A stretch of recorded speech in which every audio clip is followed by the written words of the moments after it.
का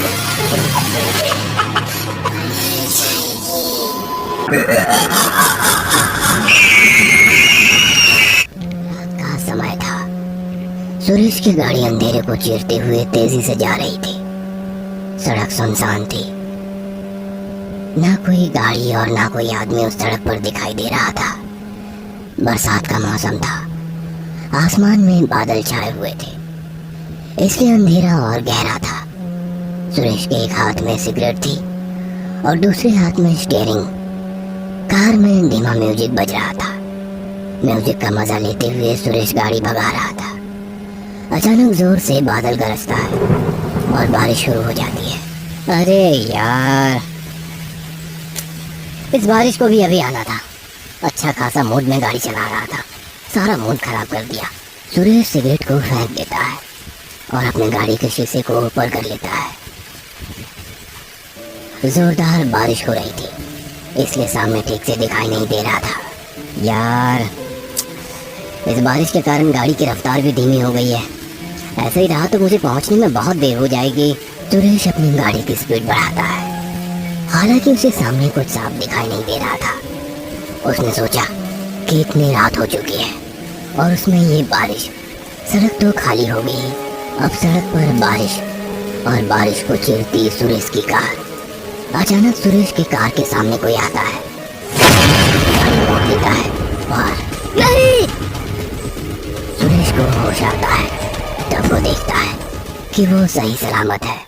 हालांकि उसका सर स्टीयरिंग पर लगने से उसके सर से खून बह रहा था। आज तो बाल बाल बच गया। पता नहीं कौन मेरी गाड़ी के सामने आया था। सुरेश अपनी गाड़ी को रिवर्स लेता है और फिर से अपना सफर शुरू करता है। अब सुरेश धीरे धीरे आगे बढ़ रहा था। बारिश का कहर शुरू था। सड़क पर अब धुंधला धुंधला दिख रहा था। तभी उसे एक हवेली नजर आती है। शुक्र है, आखिरकार इस सुनसान रास्ते पर कुछ तो मिला। सुरेश अपनी गाड़ी को उस हवेली के अंदर ले जाता है। सुरेश अपनी गाड़ी से उतर जाता है और हवेली के दरवाजे के पास जाता है। वो हवेली का दरवाजा खटखटाता है। कोई है? मुझे थोड़ी मदद चाहिए। हेलो, कोई है? तभी दरवाजा खुलता है। सुरेश देखता है कि दरवाजे के पास कोई नहीं है। सुरेश हवेली के अंदर जाता है। हेलो, कोई है? आओ आओ, इस हवेली में तुम्हारा स्वागत है।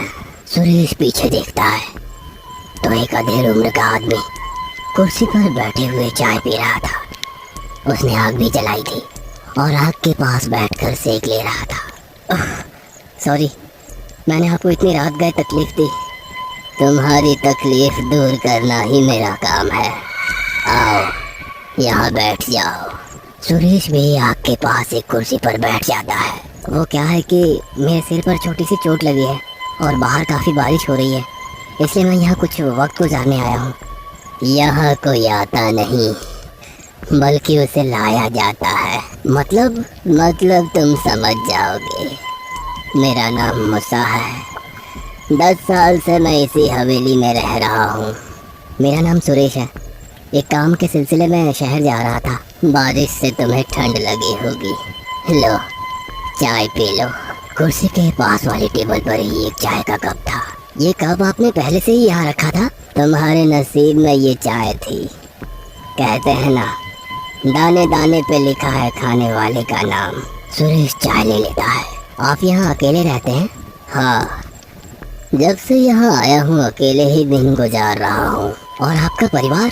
परिवार, दोस्त, रिश्ते, नाते, ये सब एक हद तक ही साथ रहते हैं। मैं जहाँ हूँ वहाँ सभी को अकेले ही रहना पड़ता है। सुरेश को कुछ समझ में नहीं आया। आप यहाँ शहर से इतनी दूर सुनसान सड़क पर इस हवेली में आए कैसे? ये कहानी है 10 साल पहले की। मैं भी शहर में अपने परिवार के साथ रहता था। बहुत ही खुश था मैं अपने संसार में। एक दिन मुझे कॉल आता है। हेलो मूसा। Yes sir. तुम्हें काम के सिलसिले में शहर के बाहर जो हमारी नई फैक्ट्री है वहाँ जाना होगा। वहाँ कुछ परेशानियाँ आ रही है, तुम जाके वहाँ देखो। मेरे बेटे का कल जन्मदिन था, पर मैं बॉस को भी ना ना कह सकता था। दिल पर पत्थर रखकर मैंने हाँ कर दी। मुझे उसी रात निकलना पड़ा। मैंने अपना सामान लिया।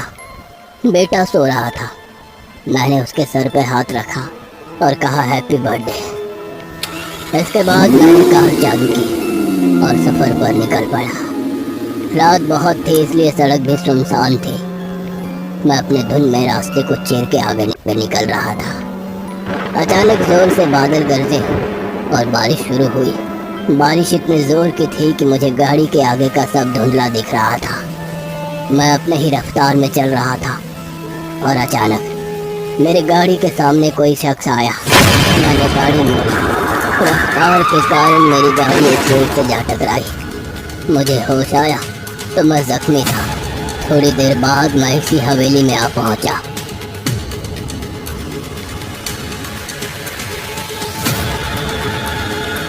और तब से मैं यहीं पर रह रहा हूँ। क्या? और क्यों? आप अपने घर क्यों नहीं लौट गए? क्योंकि यहाँ कोई मेरा इंतजार कर रहा था। यहाँ कौन था? कोई मेरे जैसा ही। तो फिर आप कब तक यहाँ रहने वाले हो? बस आज मेरा इंतजार खत्म हो गया। अब मैं यहाँ से जा सकता हूँ। इंतजार खत्म हुआ मतलब?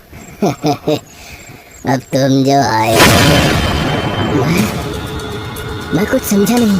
तभी मूसा चाय का कप सुरेश की तरफ फेंकता है, जो उसके आर पार चला जाता है। इसी क्या हुआ?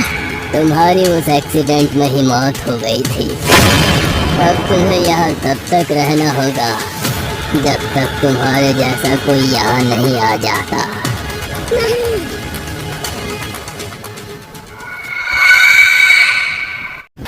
और ऐसी ही रोमांचक कहानी सुनने के लिए सब्सक्राइब करें मेरे चैनल को, लाइक करें, कमेंट करें और बेल आइकन दबाना ना भूलें।